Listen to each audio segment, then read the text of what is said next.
Playback singer റൗണ്ടില് നമ്മുടെ ജാൻവി കുട്ടി എത്തുകയാണ്. വെൽക്കം ജാൻവി വത്സരാജ്.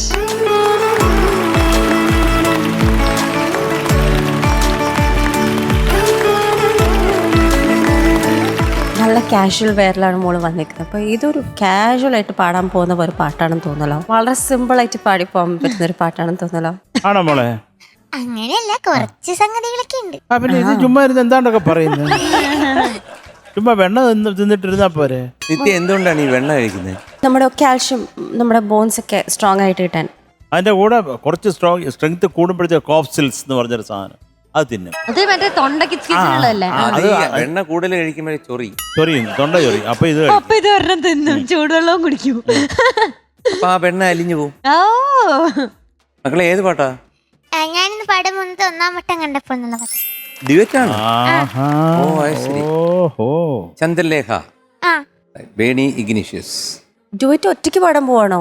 അല്ല, എന്റെ കൂടെ പാടാൻ ഇന്ന് ജോബി ചേട്ടൻ വന്നിട്ടുണ്ട്.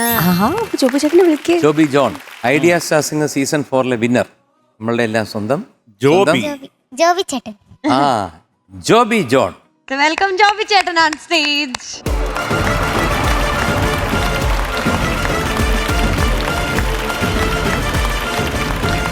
ജോബി സുഖാണോ? സുഖമാണ് സാർ.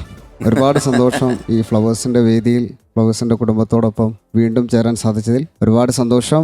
ഉണ്ണി സാറിനോടും അതുപോലെ തന്നെ ഇവിടെ ഇരിക്കുന്ന എൻ്റെ പ്രിയപ്പെട്ട 2 ജഡ്ജസ്, പ്രിയപ്പെട്ടെന്ന് ഒരാളെ പറഞ്ഞു കഴിഞ്ഞാൽ ചിലപ്പം മറ്റാർക്ക് വേദനയാകും. അതുകൊണ്ട് 2 ജഡ്ജസിനോടും ഞങ്ങൾക്കൊരു ഞങ്ങൾക്ക് വേദന.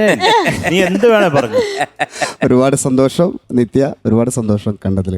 അല്ല, ഇപ്പം എൻ്റെ അടുത്ത് ശരത്ത് പറഞ്ഞു ഇതുപോലെ കാനഡയിൽ സെറ്റിൽഡ് ആയെന്ന് പറഞ്ഞു. ഇല്ല സാറേ, സാറ് കള്ളത്തരം പറഞ്ഞ. ആണല്ലേ? അപ്പൊ അമേരിക്കയിലായിരുന്നു? അമേരിക്കയിൽ കഴിഞ്ഞ ഒരു ഒക്ടോബറിലുണ്ടായിരുന്നു, ഒരു മാസത്തോളം. അപ്പൊ അങ്ങനെ വിദേശത്താണ് മൊത്തം? അങ്ങനെയൊന്നുമില്ല, വിദേശത്ത് വേണമെങ്കിലും പോവും. അല്ലേ ജോബി, ആരും വിളിച്ചു പറഞ്ഞാൽ നീ അവിടെ ആണെന്ന് കൃത്യമായിട്ട് നീ എന്നെ വിളിക്കുകയും ചെയ്തു. നിനക്ക് ഓർമ്മയുണ്ടോ? അത് ഏതോ ഒരു പാട്ടോ ഏതാണ്ട് ചെയ്യണമെന്ന് പറഞ്ഞ് വിളിച്ചിട്ട് നമ്മൾ സംസാരിച്ചത്, അതൊക്കെ നീ മറന്നോ? അത് ഞാൻ സാറിനെ സംസാരിച്ചായിരുന്നു. അല്ല, ഒരു അതിനു വേണ്ടിയിട്ടല്ല സാറേ, ഞാനൊരു 2-3 പ്രാവശ്യം സാറിനെ വിളിച്ചായിരുന്നു. അപ്പോൾ സാറ് അന്നേരമൊക്കെ എന്നെ ഒഴിഞ്ഞു മാറി. സാറിനോട് ഒരു ലാസ്റ്റ് ടൈമിലാണ് സാർ ആ ഫോൺ എടുത്തപ്പോൾ സാറിനോട് ഞാൻ പറഞ്ഞു, സാറേ എനിക്ക് അടുത്ത പടത്തിലൊരു പാട്ട് തരണമെന്ന് പറഞ്ഞു. സാറ് അന്നേരം പറഞ്ഞു തരാമെന്ന് പറഞ്ഞു. പിന്നെ 2ാമതും വിളിച്ചു, 3ാമതും വിളിച്ചു, 4ാമത് പിന്നെ സാറിട്ട് എടുത്തിട്ടുമില്ല. അതാണ് സംഭവം. അതൊന്നുമല്ല, നീ അങ്ങനെ ചാൻസാ ചോദിച്ചിട്ട് ഒരു പാട്ട് നമുക്ക് ചെയ്യണമെന്ന് പറഞ്ഞു. അപ്പൊ അതിന് ആ സമയത്ത് ഒരു മാനസികാവസ്ഥ പാട്ട് ചെയ്യണമെന്നല്ല, പാട്ട് തരണമെന്നായിരുന്നു. അല്ല, തരണമെന്ന് പറഞ്ഞാൽ അവന് കൊടുക്കത്തില്ലേ, നമുക്ക് അറിയാവുന്ന ചെക്കനല്ലേ. അപ്പൊ എന്തായാലും ഉടനെ തന്നെ അണ്ണാച്ചി ഒരു പാട്ട്. Thank you sir.